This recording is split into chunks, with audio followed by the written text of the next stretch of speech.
আর খুব বেশি দিন বোধ নেই, আবার পরিবর্তন দেখতে চলেছে বাংলাদেশ।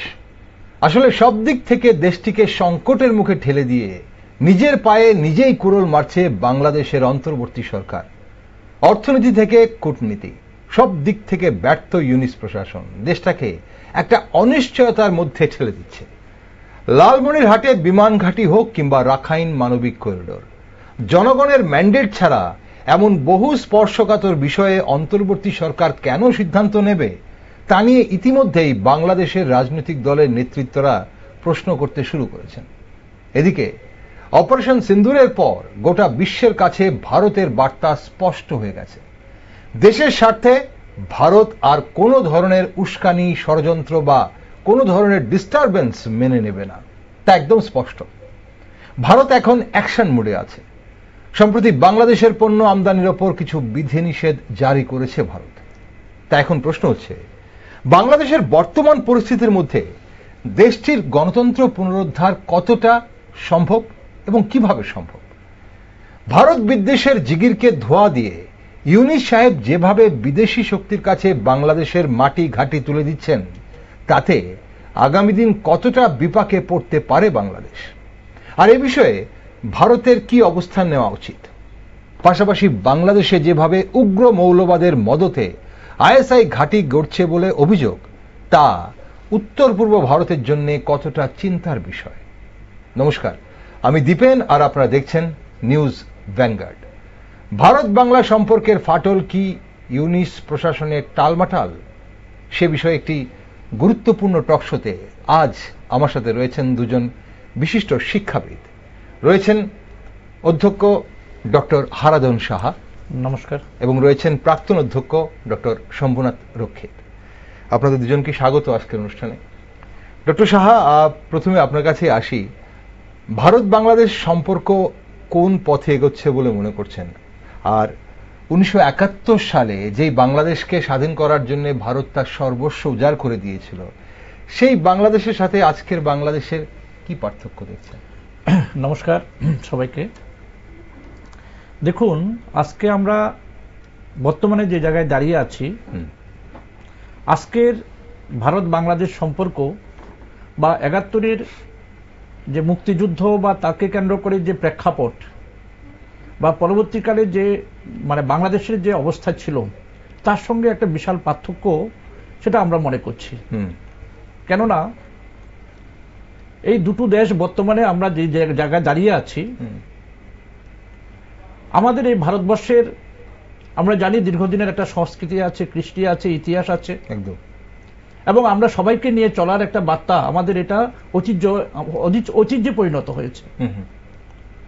এবং সেই দৃষ্টিভঙ্গি থেকে আমরা 1971 সালের যখন পাকিস্তান থেকে বাংলাদেশকে মুক্তিযুদ্ধে, বিশেষ করে শেখ মুজিবুর রহমানের যে নেতৃত্বাধীন যে পরবর্তীকালে যে সরকার গঠিত হয়েছিল, এবং সেই সময় থেকে বর্তমান কিছুদিন আগে পর্যন্ত, অর্থাৎ গত যে 5ই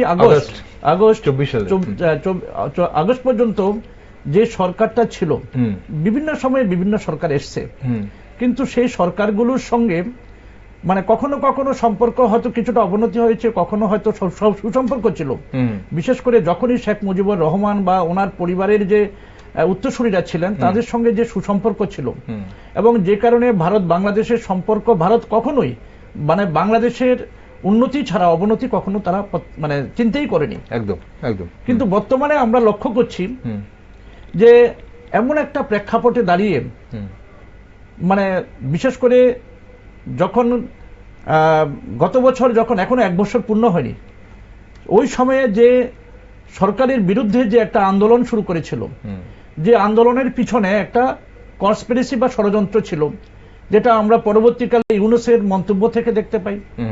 যখন আমেরিকা যান, সেখানেও উনি এই কথাগুলি বলছিলেন যে দীর্ঘদিনের একটা পরিকল্পনা ছিল, এবং সেখানে ছাত্রদেরকে লেলিয়ে দিয়ে সেই আন্দোলনটাকে পরবর্তী সময়ে যেভাবে মৌলবাদীরা হাইজ্যাক করে নিয়েছিল, এবং এই যে অবস্থা, সেই অবস্থায় আমরা লক্ষ্য করেছি একটা সময় বাধ্য হয়েছিল ইউনুসের নেতৃত্বাধীন সে সরকার পরবর্তীকালে প্রতিষ্ঠিত হয়েছিল, এবং হাসিনা সেখান থেকে সরকার মানে পদত্যাগ করেনি, উনি কিন্তু সেখান থেকে সরে যেতে বাধ্য হয়েছিল এবং উনি ভারতবর্ষে এসে আশ্রয় নিয়েছিলেন।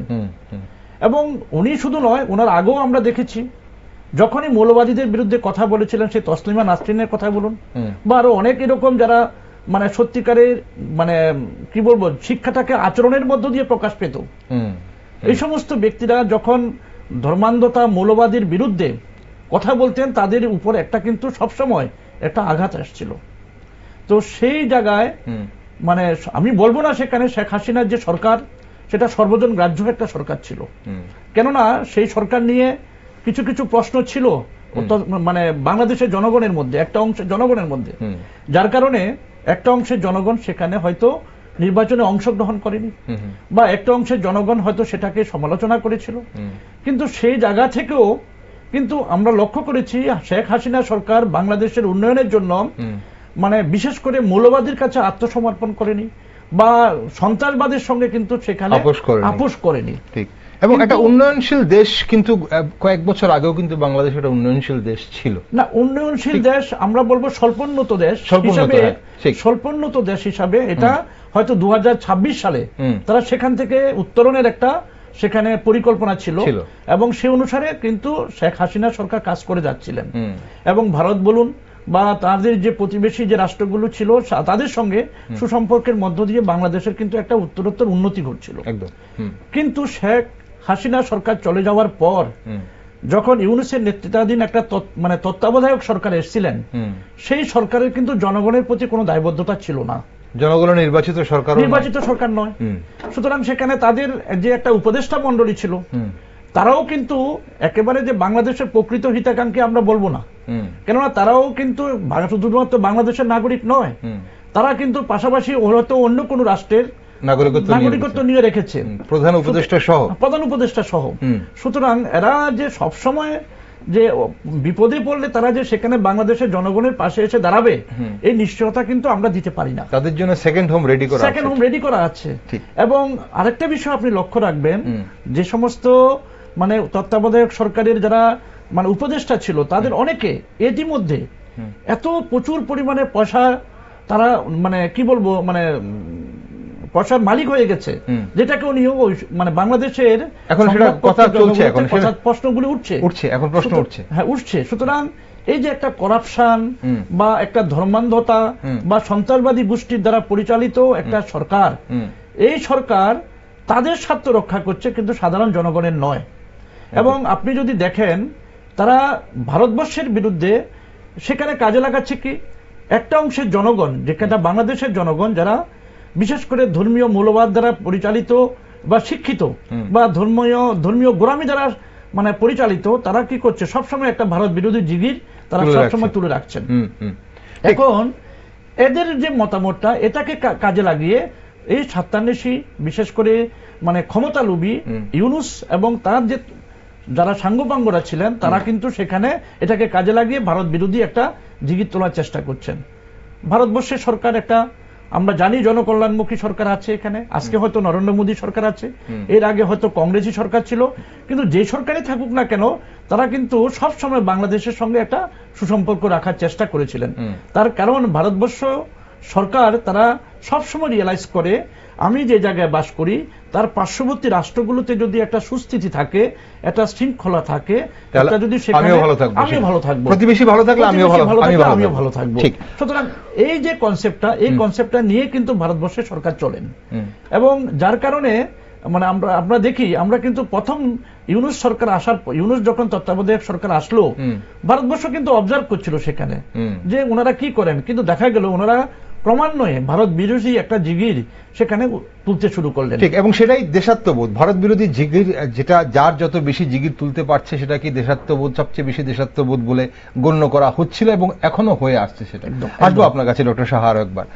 ডক্টর রক্ষিত রয়েছেন আমাদের সঙ্গে। ডক্টর রক্ষিত, আপনার কি মনে হয় ৭১-এর যে বাংলাদেশ ছিল এবং ত্রিপুরাবাসী বিশেষ করে ত্রিপুরার যারা প্রবীণ নাগরিকরা রয়েছেন তারা একদম এখনো তাদের চোখের সামনে কথা বললেই বলেন যে ৭১-এর চিত্র ভাসে, সাক্ষী ছিল ত্রিপুরা খুব কাছ থেকে ৭১-এর মুক্তিযুদ্ধের সাথে। তো সেই বাংলাদেশের সাথে আজকের বাংলাদেশের আপনি কোথায় পার্থক্য দেখছেন? আর এই যেটা বলছিলেন যে ভারত বিরোধী জিগির, এখন বাংলাদেশে ভারত বিদ্বেষ মুক্ত পরিবেশ তৈরি হবার কোনো সম্ভাবনা আপনি দেখছেন কিনা?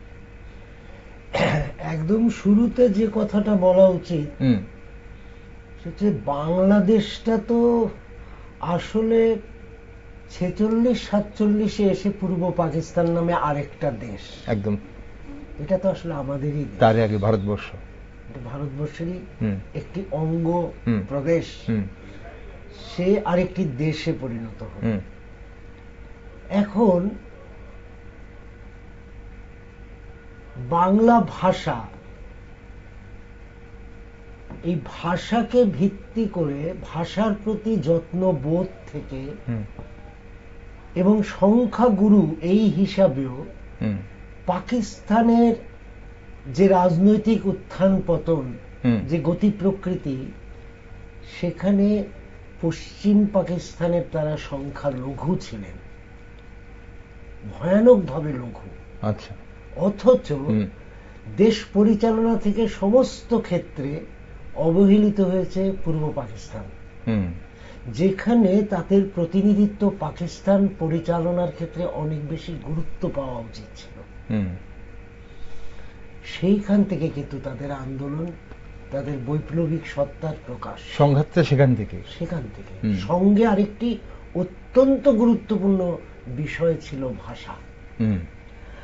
আমার ভাবতে আমি খুব প্রক্ষুব্ধ হয়ে যাই, আমরা যেটাকে ইংরেজিতে বলছি ইমোশনাল হয়ে যাই, যখন তারা একটা ভাষার নামে, ভাষার জন্য রক্ত দিয়ে একটা দেশের জন্ম দিল, তার নাম বাংলাদেশ।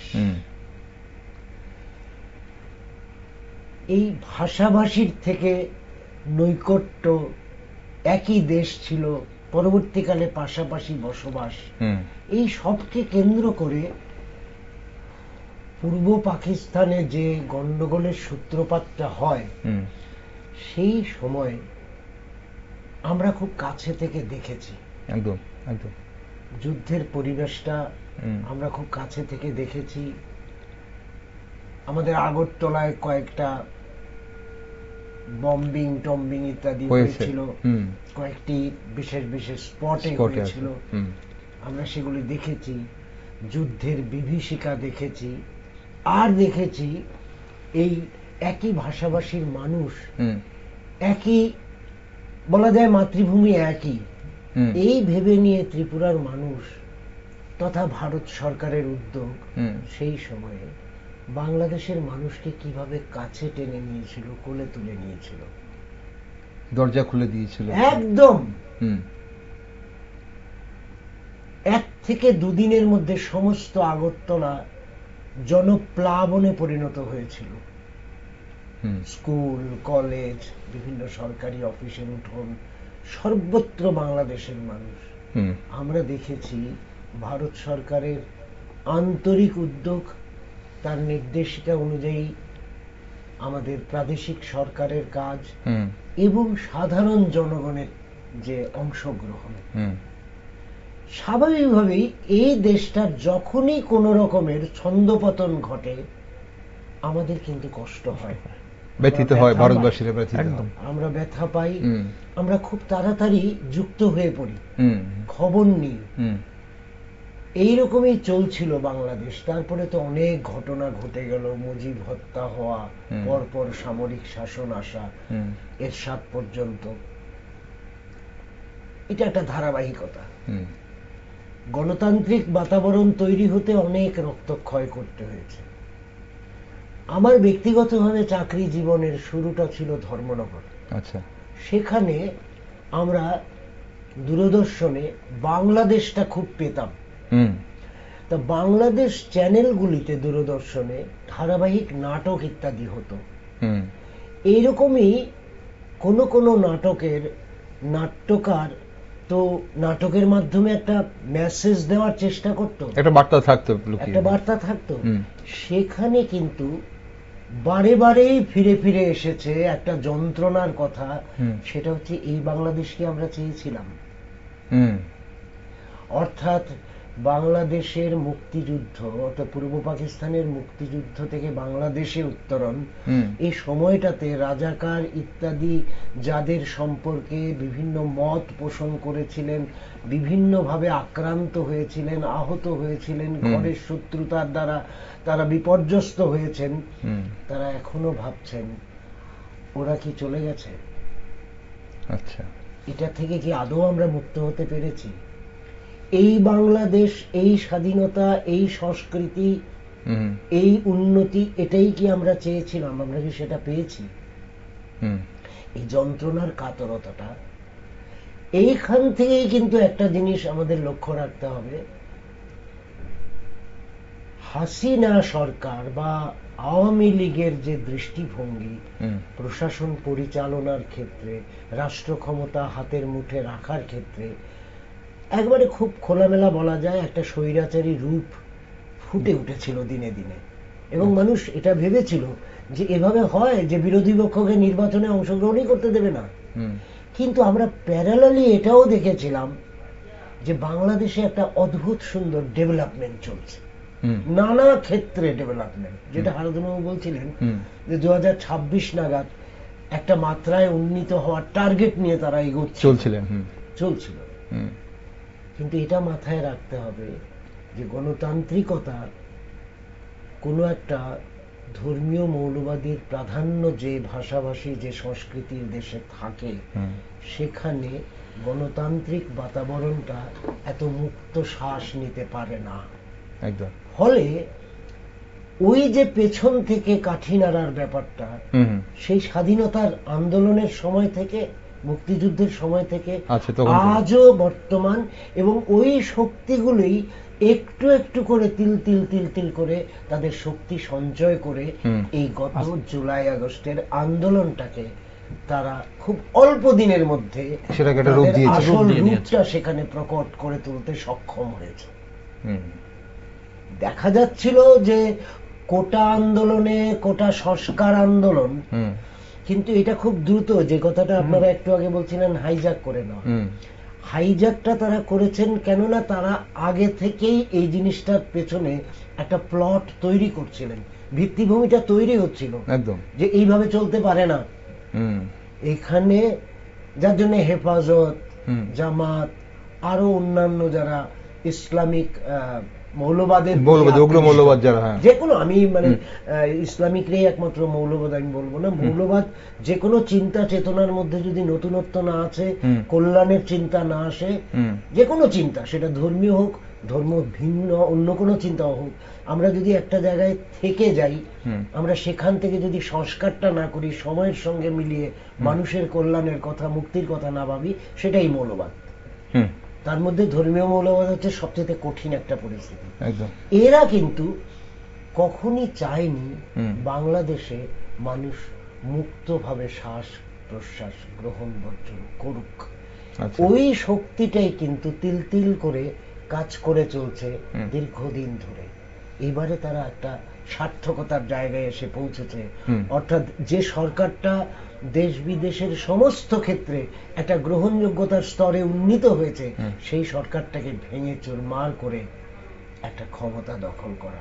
বাংলাদেশের বর্তমানের এই ঘটনাটা জাস্ট ওইটারই বহিঃপ্রকাশ, সামনে ছাত্রদের রেখেছে।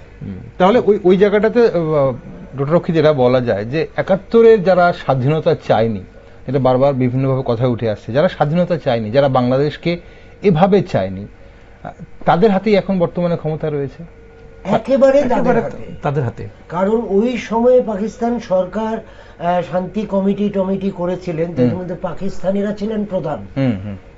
তারা ওখানে প্রমাণ করার চেষ্টা করেছে যা হচ্ছে ভুল হচ্ছে, আমাদেরকে শান্তি আনতে হবে, এগুলি ঠিক নয়, এইভাবে চলতে পারে না, এই ধরনের প্রচার কাজ চলছিল। এর মধ্যে একটা অংশ যারা আওয়ামী লীগ, সেই আমরা যদি একেবারে মৌলানা ভাসানীর থেকে শুরু করে মুজিবুর রহমান পর্যন্ত এসে যা যা ঘটনা ঘটছে, বিশেষ করে বাংলাদেশের মুক্তিযুদ্ধের প্রেক্ষাপট যেভাবে তৈরি হচ্ছে, এর বিরোধিতা করার জন্য একটা শক্তি তখনও ক্রিয়াশীল। আজ তারা অনেকটা সার্থকতার জায়গায় এসে পৌঁছেছে এবং তারা একটা শক্তিশালী একটা সরকারকে একদম ভিত নড়বড়ে করে দিয়ে সরিয়ে দিতে সক্ষম হয়েছে। ভেঙে ছুড়ে দিয়ে তারা এখন ক্ষমতায় আছে এই মুহূর্তে। তাহলে সেই জায়গাটা থেকেই তাহলে যদি আমি ধরি, তাহলে এই যে ভারত বিদ্বেষ, যারা মুক্তিযুদ্ধ যারা করেছে বা বাংলাদেশের মুক্তির জন্য যারা প্রাণ দিয়েছে এবং তাদের যারা উত্তরসূরিরা যারা, তারা ভারতের সঙ্গে যেভাবে সখ্যতা বজায় রেখেছিল, রাজনৈতিকভাবে হোক বা অন্যান্য পারিবারিকভাবে হোক, এখন সেই জায়গাটা থেকে যারা চায়নি বাংলাদেশ মুক্ত হোক পাকিস্তান থেকে, তাদেরকে এই ভারত বিদ্বেষের ভাবনাটা কি সেখান থেকেই জন্ম, নাকি ভারত বিদ্বেষের পেছনে অন্য কোনো কারণ আছে তাদের? ওদের একটা জিনিস, আমার এক বন্ধুস্থানীয় একজন লেখক ত্রিপুরার, উনি বাংলাদেশ কয়েকবার গেছেন, তো একটু ঠাট্টা করে একটা কথা বলছিলেন যে একটা ধর্মীয় সভার আয়োজন হয়েছে, হাজার হাজার মানুষের ভিড়, সেখানে সিন্নি চড়ানো হয়েছে, এমন সময় কাক পাখি কিছু একটা বিষ্ঠা ত্যাগ করেছে। আচ্ছা, সেই খাদ্যবস্তুর মধ্যে। আচ্ছা, হুজুরকে ডেকে আনা হলো, মৌলবীকে ডেকে আনা হলো, তারা দেখলেন এই পরিস্থিতি কি করণীয়, ঠাট্টার ছলে বলছে যে হিন্দু হলে কি করতো, ভারতীয় হলে কি করতো, বলে ফেলে দিত, বলে তাহলে খেয়ে নাও। আচ্ছা, অর্থাৎ ঠিক বিপরীতটা আমরা করব। আচ্ছা, আমরা করব বিপরীতটা, ঠিক আছে? তো আমি যদিও ব্যক্তিগতভাবে হিন্দু মুসলমান এই ধরনের কথা বলার পক্ষপাতী নই, বা এইভাবে কোনো ব্যাখ্যাতে আমি ইচ্ছুক নই। আমি যেটা দেখেছি যে ওদের মধ্যে এই ব্যাপারটা আছে যে এটার মধ্যে ভারতবর্ষের কোনো হাত আছে, কোনো প্রভাব আছে, তারা এখানে ক্রিয়াশীল, তাহলে আমাদের এটা বিরোধিতা করতে হবে। এবং এই বিরোধিতার জায়গাটা মূলত তৈরি হচ্ছে মাদ্রাসায়, মসজিদে, মক্তবে, বিভিন্ন জায়গায়, যেখানে শিক্ষা সংস্কৃতির চর্চা যেমন করছে, পাশাপাশি একটা ধর্মভিত্তিক চিন্তা ভাবনা এবং ভারত বিদ্বেষী একটা চিন্তা ভাবনার জন্ম দিচ্ছে তারা ওইখানটায়। বা তাদের দেশেরও যদি আমরা একটু একটু গভীরভাবে অভিনিবেশ করার চেষ্টা করি, আমরা একটু গভীরে ঢুকে দেখি, এটা খুব একটা গভীরে ঢুকতে হয় না, বাইরে থেকে খুব খোলামেলাই দেখা যায়। সেটা হচ্ছে যে শ্রমজীবী অংশের যে মানুষ, দরিদ্র অংশের যে মানুষ, তারা তো কম করে 70 থেকে 80%, তাদেরকে কিন্তু ধর্মীয় জিগির দিয়ে যে কোনো কিছুতে খুব সহজেই পরিবর্তনের দিকে নিয়ে আসা যায়, তাদের ভাবনা বিশ্বাসী করে তোলা যায়। কিন্তু তাদের আসলে কিন্তু না আছে ধর্ম, না আছে কর্ম, কিছু তাদের পেটে খাবারই নেই। আলটিমেটলি তারা যেটা করছে পেটের জন্যই করছে, শুধু হচ্ছে তাদের বেসিক নিড গুলো ফুলফিল হোক। আজকে যে বাংলাদেশের সরকারটা চলছে, এই সরকারটা অ্যাকচুয়ালি রাষ্ট্রপতি শাসনে থাকতে পারত, তা না থেকে তারা একটা উপদেষ্টা মণ্ডলী করেছেন, যারা হয়তো 15 থেকে 20% মানুষের সমর্থন তাদের পেছনে আছে, বাকি 80-70% মানুষের সমর্থন, চিন্তা বা এই সরকারটা আদৌ এফেক্টিভলি বা আমার দেশের জন্য কিছু করবে, এই চিন্তায় তাদের কোনো হাত নেই। এবং শুধু এটা নয়, শুধু মানুষের সমর্থন নেই বা ভরসা নেই বলে নয়, তাদের যোগ্যতা আছে কিনা সেটা নিয়েও কিন্তু প্রশ্ন। একটা দেশ চালাবার জন্য যেভাবে যোগ্যতা প্রয়োজন হয়, এরা কারা? এরা দেশ চালিয়েছে কোনোভাবে? কোনো সংগঠন চালিয়েছে? এরা কারা এসে বসে গেল দেশের মাথার উপর? একদম, এরা জাস্ট তরুণ প্রজন্মের যে ইমোশনাল আউটবার্স্ট যেটা তারা করার চেষ্টা করে, আমি এখনো বলবো বারবার যে তারা যতটাই আউটবার্স্ট করুক, আসলে ভেতরে অন্য শক্তি তাদের পরিচালনা করে এই জায়গায় নিয়ে এসেছে। এই সব বাচ্চা বাচ্চা ছেলেরা হয়ে গেছে। সেদিন তারা আড্ডা মারত ছাত্র আন্দোলনে, কলেজ ক্যান্টিনে, ছাত্রলীগের বিরুদ্ধে একটা অন্য লীগ তৈরি করে, অন্য একটা সংগঠন তৈরি করে তারা বিরোধিতার একটা ভিত্তিভূমি প্রস্তুত করছিল। ওয়ান ফাইন মর্নিং দেখা গেল তারা এক একজন এক একটা মন্ত্রী, দেশের মন্ত্রী, কোনো অঞ্চল নয়, দেশের মন্ত্রীর মতো একদম। এটা কি সম্ভব না? আরেকটা বিষয় দেখুন, যারা আজকে এই তত্ত্বাবধায়ক সরকারের মধ্যে এসছেন, আমরা বলছি তারা হয়তো দেশ চালানোর ক্ষমতা নেই, এটা সত্যি, কিন্তু তারা যদি আপনি দেখেন আমাদের যে শিক্ষাগত দিক দিয়ে যদি দেখেন, আপনি ইউনুস, ওনাকে আমরা শিক্ষিত নয়, নোবেল লরেট, হ্যাঁ, তাহলে নোবেল বিজয়ী একজন লোক, যিনি বাংলাদেশের, যদিও উনি কি কতটুকু অর্থনৈতিকভাবে সেটা নিয়ে বিতর্ক আছে, কিন্তু ওনারাদেরকে শিক্ষিত বলা সত্ত্বেও একজন শিক্ষিত মানুষের যে আচরণ, সে আচরণটা কিন্তু বাস্তবে বাংলাদেশের মাটিতে এই মুহূর্তে প্রতিফলিত হচ্ছে না। না হলে স্যার যে কথাটা বলছিলেন যে 80% মানুষ আজকে আমরা যদি অবজার্ভ করি বা আপনারাও লক্ষ্য করলে দেখবেন তাদের সঙ্গে কিন্তু নেই, এবং ওনারা চাইছে না এই ধরনের, কেন ওনারা আজকে প্রায় 1 বছর এখনো হয়নি, কাছাকাছি হয়ে আসছে। বাংলাদেশের উন্নয়নের জন্য তাদের যে যদি ভূমিকা দেখেন, তারা কিন্তু খুব একটা সেখানে ভূমিকা রাখতে পারেনি। এবং তাদের যে লেভেলে তাদের জিডিপি ছিল, অর্থনৈতিক উন্নয়ন ছিল, সেটাও কিন্তু আস্তে আস্তে সেটা কিন্তু পিছিয়ে যেতে শুরু করছে। আর এরা যাদের বিরুদ্ধে জিগির তুলছে তারা আজকে অর্থনৈতিক দিক দিয়ে কোথায় আছে? ঠিক। ভারত যখন এগিয়ে যাচ্ছে এই মুহূর্তে, তাদের আমলে কিন্তু মানে অন্তর্বর্তী সরকারের আমলে কিন্তু বাংলাদেশ অনেকটাই পিছিয়ে গেল, অনেকটাই পিছিয়ে গেছে। সেটা শুধু ভারত নয়, সেটা গোটা বিশ্ব দেখছে। ঠিক। ডক্টর সাহা, এই যে মোহাম্মদ ইউনিস এবং ওনার অনুগামীরা, আমরা যদি এই জায়গাটাতে একটু দেখি অন্যভাবে, মোহাম্মদ ইউনিস এবং ওনার অনুগামীরা বিগত কয়েক মাস ধরে, মানে যখন থেকে ওনারা বসেছেন ক্ষমতায়, এবং মোহাম্মদ ইউনিস তো ক্ষমতায় বসার আগে থেকেই, দায়িত্ব নেবার আগে থেকেই নর্থ ইস্টকে টার্গেট করে উস্কানিমূলক বক্তব্য রাখছিলেন এবং এখনো রাখছেন। এখন পাকিস্তানের সন্ত্রাসবাদের উপর অপারেশন সিন্দুরের পর বাংলাদেশের বাণিজ্যের উপর একটা সার্জিক্যাল স্ট্রাইক করলো ভারত। এই যে 2 দিন মানে বেহাল অবস্থা হয়ে গেছে বাংলাদেশের ব্যবসায়ীদের বিধিনিষেধ জারি করার পর, কয়েকটা পণ্যের উপর, ভিন্ন স্থলপথে বেশ কিছু আইটেমের উপরে। একদম। দেখুন, আমরা যেটা সাধারণত একটা প্রবাদ আছে, পাগলও তার ভালোটা বুঝে, তাই না? ঠিক। তো এই যে পাকিস্তানের সঙ্গে যে যুদ্ধটা, মানে যুদ্ধ আমি বলছি না এখানে, যেটা পাল্টা যেটা ভারত প্রত্যাঘাত করলো, 100 ঘন্টাও হয়নি, দরকার হয়নি, সারা বিশ্ব জেনে গেছে ভারত আজকে সামরিক দিক দিয়ে কোন জায়গাতে আছে, এবং পরিকল্পিতভাবে ভারত যেটা চেয়েছিল সেই আঘাতটাই কিন্তু করেছে। এবং পরবর্তী সময়ে পাকিস্তান সেখান থেকে উত্তরণের জন্য বেপরোয়াভাবে কি করেছে, সাধারণ মানুষের উপর হয়তো কিছু মানে গোলাগুলি করেছে, এবং কতগুলো অপপ্রচার করে তারা নিজেদেরকে মানে বলতে চাইছে যে তারা যুদ্ধে জয়লাভ করে ফেলেছে, কিন্তু সারা বিশ্ব জানে। তা সত্ত্বেও বাংলাদেশ, যেটা বলছিলাম পাগলও ভালোটা বুঝে, এই বাংলাদেশের তত্ত্বাবধায়ক সরকার বা তারা কিন্তু, বা ধর্মীয় মৌলবাদীদের যারা পরিচালিত যে সরকার, বা যারা সন্ত্রাসবাদীদের মদতদাতা একটা সরকার, তারা কিন্তু এই জিনিসটা বুঝতে পারেনি।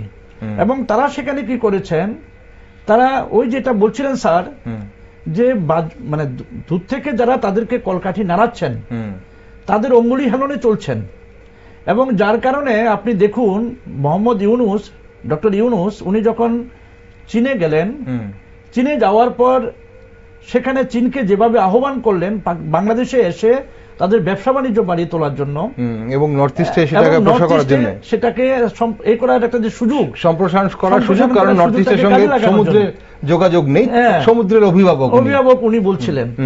তো এই যে কথাগুলো, ওনার একটা জিনিস ওনার বোঝা উচিত ছিল সেখানে, যে যেখানে বাংলাদেশ চীনের সঙ্গেও কিন্তু আমদানি রপ্তানি যতটুকু করছে তার ডাবল থেকেও বেশি করছে ভারতের সাথে। তাহলে এখানে ভারতের যে সঙ্গে যে আমদানি রপ্তানি, সে স্বার্থটা সেখানে ব্যাঘাত ঘটবে। এবং চীনে কিন্তু বাংলাদেশের জিনিসপত্রের খুব একটা যে জনপ্রিয়তা আছে তা নয়। আপনি চীনে যদি যান সেই জনপ্রিয়তা পাবে না, জাপানে গেলে সেই জিনিসটা পাবে না। বাংলাদেশ মূলত কয়েকটা দেশের উপর তাদের যেটুকু রপ্তানি সেটা সীমাবদ্ধ আছে, সেখানে তাদের ভ্যারাইটি নেই। কিন্তু সেখানে যুক্তরাষ্ট্র বলুন বা জার্মানি বলুন, ফ্রান্স বলুন বা স্পেন বলুন, এই সমস্ত কয়েকটা রাষ্ট্রে ছাড়া তাদের কিন্তু সেভাবে অন্য কোনো রাষ্ট্রে কিন্তু তাদের রপ্তানি নেই।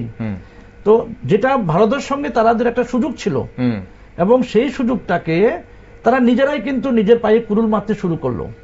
এবং এই যে এই ধরনের আহ্বানগুলো আনা, কেননা তারা ভালো করে জানেন যে চীন যদি এই জায়গাতে আসে, ভারত সেটাকে ভালোভাবে নেবে না। কেননা আজকে পাকিস্তানের সঙ্গে ভারতের যে যুদ্ধটা, আমরা যতই বলি না কেন চীনের সেখানে যোগদান নেই, কিন্তু এটা সত্যি নয়।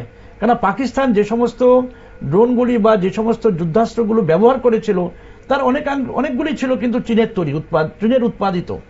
এবং সেই অস্ত্রগুলো ভারত কিভাবে ধ্বংস করেছে সেটাও আজকে বিশ্ববাসী জেনে গেছে। কিন্তু তা সত্ত্বেও বাংলাদেশ কিন্তু সেই চীনকে আবার এখানে ডেকে আনছে। তো যার জন্য বলছি যে এই যে সেভেন সিস্টার নিয়ে বাংলাদেশের যে মন্তব্য, এটা কিন্তু একটা হঠকারী মন্তব্য। এবং আমরা যতটুকু বুঝি বাংলাদেশের যে জনগণ, তাদের একটা বৃহৎ অংশের জনগণও কিন্তু সেটাকে ভালোভাবে নিচ্ছে না।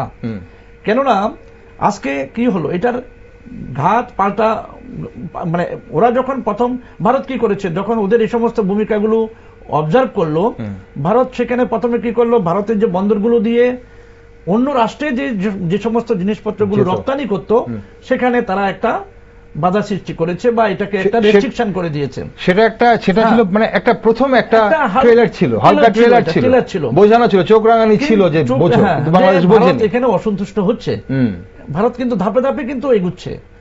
তারপরে কি হলো, ওরা এটাকে একেবারে তাদের গায়ে মানে ঘা লেগেছে মনে করে তারা ভারত থেকে যে সমস্ত সুতো বা যে সমস্ত আমদানিগুলি করত, সেগুলির উপরে তারা একটা শুল্ক চাপিয়েছে। সেটা 2% হোক বা 1.8% হোক, প্রতি টনে বোধহয় এরকম 1.8 প্রতি কিলোমিটার, এটা প্রতি কিলোমিটার এই করা হয়েছে। কিন্তু এটা করে দিয়ে তারা কিন্তু আবার একটা ভুল করেছে। ভুলটা করেছে, তারা সংশোধন হওয়া উচিত ছিল। যখন দেখলো যে না, তারা এগুলো, তাদের কোনো সংশোধন নেই, তারা এগুলো করতে শুরু করলো, ভারত সেটাকে অবজার্ভ করলো, এবার পাল্টা তাদেরকে আঘাত দিতে শুরু করলো। আঘাত আমি বলবো না, তারা যে পথ দেখিয়েছে, ভারত সেই পথটাই দেখিয়েছে। এবং তাদের যে সুতা বস্ত্র বা তাদের যে প্লাস্টিক, তাদের যে বিভিন্ন রকমের যে আপনার বেকারি থেকে যেখানে স্ন্যাক্স বা বিভিন্ন রকমের পটেটো, পানীয় ফুড, এগুলো তারা কি করেছে, স্থলবন্দর দিয়ে যে রপ্তানি করার যে বিষয়গুলো, সেখানে একটা বাধা নিষেধ আরোপ করেছে। এক্সেপ্ট শুধু দুটো বন্দর, জল মানে সেটা দুটো বন্দর দিয়ে শুধু রেডিমেড গার্মেন্টস। হ্যাঁ, তো এই যে বিষয়গুলো এখনো সময় আছে, আমি বলবো বাংলাদেশকে তাদের অবস্থান নিজেরা মূল্যায়ন করা, এবং তারা মানে কিভাবে ভারতের সঙ্গে সম্পর্ক রেখে তাদের যে টার্গেট 2026 সালে, মানে সেই টার্গেটে ফুলফিল করতে গেলে এগিয়ে যাওয়ার যে সুযোগ, সেই সুযোগগুলোকে কাজে লাগানো। 2026 সালের টার্গেট তো বোধহয় বাংলাদেশ ভুলে গেছে, মানে বাংলাদেশের অন্তর্বর্তী সরকার তো ভুলেই গেছে। যেভাবে পিছিয়ে গেছে, সেটা বহু বছর পিছিয়ে গেছে বলে বিশেষজ্ঞরা মনে করছেন। ডক্টর রক্ষিত, আপনার কি মনে হয়, এই যে অনেকেই বলছেন, বিশেষ করে বাংলাদেশের বিশেষজ্ঞরা বলছেন যে ভারত যদি বাণিজ্যিক বা যে সার্জিক্যাল স্ট্রাইক করছে বা এভাবে যদি একের পর এক সার্জিক্যাল স্ট্রাইক করে, তাহলে বাংলাদেশের ফুড চেইন কেটে যেতে পারে। এবং ফুড চেইন যদি কেটে যায়, কারণ বাংলাদেশের অনেক খাদ্য সামগ্রী ভারত থেকে রপ্তানি হয়, এবং সেটা যদি ভারত যদি কোনো কারণে বন্ধ করে দেয়, তাহলে বাংলাদেশ না খেয়ে মরে যাবে। এভাবে একটা মানে স্পেকুলেশন চলছে। কি দেখছেন, কিভাবে, কি মনে করছেন? এটা তো কাম্য নয়। মানবিক প্রশ্নে পাশাপাশি রাষ্ট্রগুলির সঙ্গে যে ভাষা, সংস্কৃতি, বাণিজ্যিক আদান প্রদান, শিক্ষা, সবকিছুতে একটা আদান প্রদান থাকাটাই বাঞ্ছনীয়। এখানে কোন রকমের বাধা সৃষ্টি হওয়া, একের আক্রমণে অন্যে ক্ষতিগ্রস্ত হওয়া, এটা কোনোভাবেই কাম্য নয়। আসলে পরিমিতি বোধের অভাব থেকেই বাংলাদেশ বর্তমান যারা অন্তর্বর্তী শাসন কার্য চালাচ্ছেন, তাদের সেই বোধের অভাব থেকে তারা কথাবার্তা বলছেন এমন ভাবে, বা এমন কিছু মাঝে মাঝেই তারা উক্তি করে ফেলছেন, অ্যাকশনের কথা বলে ফেলছেন, যেগুলো খুব অস্বাস্থ্যকর হয়ে যাচ্ছে তাদের জন্য। আবার একটা সত্যি কথা বললে, যদিও বিষয়টা অনেক বড় স্প্যানে চিন্তা করার বিষয়, আমি জানি না, আমার এটা ব্যক্তিগত অনুভূতি, ভারতেরও কিন্তু প্রতিবেশী রাষ্ট্রসমূহের সঙ্গে খুব একটা সৌহার্দ্যপূর্ণ সম্পর্ক নেই। এখানে বাংলাদেশ কিন্তু ওই জায়গাটাকেও পুঁজি করার চেষ্টা করে না। ভারতের যে এই যে নেই আপাতত এই মুহূর্তে, এই যে আরেকটা হচ্ছে চীন। চীন আর ভারতের সবসময় একটা সংঘাতের পরিবেশ তৈরি হয়ে আছে। উল্টো বাংলাদেশের সঙ্গে তার সুসম্পর্ক, বাংলাদেশ তার সঙ্গে সুসম্পর্ক রেখে যাওয়ার চেষ্টা করে যাচ্ছে নানানভাবে, নানা ধরনের সুযোগ সুবিধাগুলো সম্প্রসারিত, নিজের জমি খুলে দিচ্ছে। না, বাংলাদেশের সঙ্গে তো চীনের তো বর্ডার নেই, এক। এবার বাংলাদেশের প্রতিবেশী সে অর্থে নয়, টপকে গিয়ে প্রতিবেশী। দুই হচ্ছে ভারতের যে অবস্থান এই মুহূর্তে প্রতিবেশী দেশের সঙ্গে, সেখানে ভারত তো কখনো কারোর ল্যান্ড ক্যাপটিভিটির দিকে যায়নি, একদম। কখনো জমি দখল করতে ভারত কোনো কখনোই দেশে যায়নি। যায়নি। উচিত তাহলে না। না, সেটা উচিত নয়, ভারত কখনো এবং যায়নি, সেটা করেও ভারতের সেটা। ইতিহাসে নেই। হ্যাঁ। চীন এখন যেটা করছে করছে লাদাখ দিয়ে বারবার। ঠিক, বা ঠিক, অরুণাচল জমি প্রদেশ আগ্রাসন। একেবারেই মানে সেটা সহ্য করার সেটা জিনিস না। সেটা নয়, ভারত এটা কখনোই করে, ভারতের মানে সংস্কৃতিতে, ভারতের আমি ইতিহাসে সেটাই এটা নেই। প্রথমে বলতে চাইছিলাম। এবং এখন প্রশ্ন হচ্ছে যে ভারতের সঙ্গে যদি কারোর শত্রুতা হয়, ভারত এগিয়ে যাচ্ছে বলে প্রতিবেশীর, এটা হয়, এটা আমাদের প্রতিবেশীদের হয়, কেউ এগিয়ে যাচ্ছে, কারোর উন্নতি হচ্ছে, কারো চোখে পড়ছে, তাতে ভারত কি করবে? ভারত তো চেয়েছিল আপনাদের সবাইকে সঙ্গে নিয়ে যাওয়ার জন্য। আমাদের মতো এত বড় একটা দেশ, হুম। এত বড় একটা অর্থনৈতিক বাজার, হুম। তাকে টপকে যাওয়ার চেষ্টা করা, তাকে আঘাত করা, এটা বাংলাদেশের বোকামি ছাড়া একদম আর বোকামি কিছুই এটা। না। হুম। কিছুই না। উত্তর পূর্বাঞ্চলে এই চিকেন নেক টেক নিয়ে যত কথাই বলুক, হুম। হুম। এগুলো আসলে নিজের পায়ে কুড়োল দেওয়া। ঠিক। এটা বাংলাদেশ করছে অন্যদের কাছ থেকে প্রশ্রয় পেয়ে এগুলো করছে, হুম। যে ঠিক আছে আমি অমুককে একটু বিমান ঘাঁটি তৈরির জন্য জায়গা ছেড়ে দিই, হুম। তাহলে ভারত একটু তটস্থ থাকুক। হুম। হুম। কিন্তু প্রশ্ন হচ্ছে, ভারত যদি সত্যি মনে করে যুদ্ধ করব, যদিও যুদ্ধ একেবারেই কাম্য নয়, না। হুম। আঘাত করব, হুম। বাংলাদেশ কিন্তু নিশ্চিহ্ন হয়ে যায় হিসেবে। হুম। বাংলাদেশের সেনাপ্রধান নিজে বারবার বলছে, হুম। আমার 30,000 মাত্র মানুষজন, হুম। লোকবল, হুম। আমি এই দিয়ে দেশটাকে কি করব, হুম। কতক্ষণ রক্ষা করব, কিভাবে করব, আপনারা কেউ কেউ বন্ধ করুন। হুম। ওই হচ্ছে বাংলাদেশের শক্তির অবস্থানটা। আরেকটা বিষয় এখানে লক্ষ্য রাখবেন, ইউনূস পরিচালিত সরকার যে কাজগুলি করছে, বাংলাদেশের সেনাবাহিনী, হুম। সেনাবাহিনী তো চুপ সেনা করে আছে। কিন্তু সেনা এখানে তারা কিছু- কিন্তু সমানভাবে সহযোগ দিচ্ছে না। না, উল্টো কথা বলছে। উস্কানিমূলক উল্টো কোনো কথা বার্তা বলছে। কিন্তু সেনাবাহিনীর থেকে আসছে না, না, যেটা না, না, পাকিস্তানে না। দেখা যায়। তাহলে উল্টো একটা সাবধানবাণী দিচ্ছে, সাবধানবাণী continuous। দিচ্ছে। হুম। এবং বিগত আপনি 4-5 দিন ধরে যদি বাংলাদেশের খবরাখবর রাখেন, তাহলে দেখবেন সেখানে একটা রাজনৈতিক দল, স্বীকৃত রাজনৈতিক দলকে ওরা ব্যান করেছে। হুম। এর ফলে যে ধরনের পদক্ষেপগুলো নেওয়া দরকার, হুম। এবং সেটা নেবে কে? সেনাবাহিনী, বা তারা নেবেন। হুম। তারা কি সে কাজটা করছেন? হুম। না, সেটাও সেনাবাহিনী করছে না, করছে না। সেনাবাহিনী চুপ রয়েছে। তার মানে কি, এখানে সেনাবাহিনীর মধ্যেও কিন্তু একটা মানে একটা দুভাগ হয়ে রয়েছে, দুভাগ হয়ে রয়েছে। দুটো মত সেনাবাহিনীর দুটো মত ভেতরেও কিন্তু কাজ ভেতরে করছে। কাজ করছে। হুম। একটা ভাগ হয়তো তত্ত্বাবধায়ক সরকারকে, যারা মৌলবাদ দ্বারা পরিচালিত, তাদেরকে হয়তো এখনো সহযোগ বা কিছুটা করছে, কিন্তু একটা বিশাল অংশের সেনাবাহিনী তারা কিন্তু এই তত্ত্বাবধায়ক সরকারের এই কার্যকলাপটাকে কিন্তু সমর্থন করছেন না। হুম। সুতরাং আগামী কিছু দিন আমরা যদি অবজার্ভ করি, দেখব সেখানে হুম।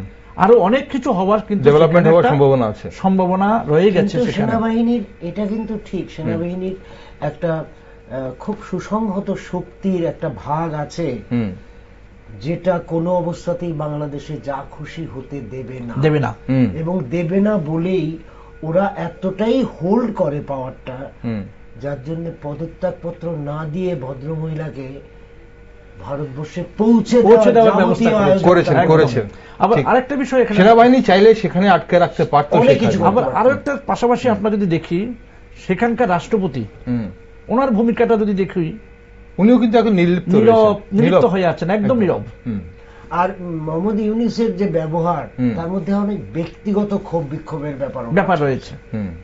হাসিনা একদম। গভর্নমেন্ট কয়েকটা ইস্যুতে ওনাকে অ্যারেস্ট করা, ওনাকে হাজতবাসে নিয়ে যাওয়া, জেলে নিয়ে যাওয়া 6 মাসের জন্য, এর অনেকগুলি ইস্যু আছে, যেই ইস্যুগুলোকে যখন নাকি এরকম একটা উন্নত পর্যায়ের মানুষ, একটা নোবেল লরিয়েট মানুষকে সবাই চেয়েছে যে উনি তত্ত্বাবধায়কের প্রধান হবেন, উনি তখন এটাকে খুব লোভনীয় হিসাবে গ্রহণ করেছেন, এবং সেটার জায়গায় বসে উনি ছাত্রদের সেন্টিমেন্টকে সামনে রেখে ওনার নিজের ব্যক্তিগত রেশনালটাকে সামনে এনেছেন। উনি আরেকটা কাজ করতে পারতেন, সেটা হচ্ছে বাংলাদেশের উন্নয়নটাকে মানে বজায় রেখে, ওনার যদি এরকম কোনো গোপন এজেন্ডা থাকেও, সেটাকে হয়তো উনি ব্যক্তিগত যদি ছোট লাইনের সামনে বড় লাইন টানতে পারতেন। না, সেটাই মানে ছোট লাইন, বড় লাইন টানতে পারতেন, ওটা না করে উনি লাইনটা কেটেছেন। হ্যাঁ, এবং বোধহয় ডেভেলপমেন্টটা খুব ভালো বোঝেন, যেটা উনি করতে পারতেন। না, তাই তো জানে মানুষ, কারণ যেভাবে উনি নোবেল পুরস্কার পেয়েছেন এবং যেভাবে যে কাজের জন্য পেয়েছেন, এবং সেই কাজের জন্য ভারত মানে বাংলাদেশে উনি চাইলে এখন বাংলাদেশকে আরো উন্নত করতে পারতেন হয়তো। উনি যে কাজটা করেছেন, পচা শামুকে পা দিয়েছেন। যেটা বলছি আমি, এটা কেন বললাম আপনি দেখুন, আজকে যারা বিশ্বের উন্নত রাষ্ট্র, যারা চাইছে না এশিয়াতে এরকম শক্তিশালী আর একটা অর্থনৈতিক উন্নত ভারতের মতো এগুচ্ছে, এটাকে চাইছে না, এবং তারা কোনোভাবেই তারা যে কোনো ভাবে চাইছে যে ভারতবর্ষটাকে সেখানে তাদের প্রলোভনে পা মধ্যে দিয়েছে। রাখার জন্য। একদম একদম। এবং এই জায়গাতে উনি পা দিয়ে ফেলেছেন। এবং আগামী দিনে দেখবেন ডক্টর ইউনূস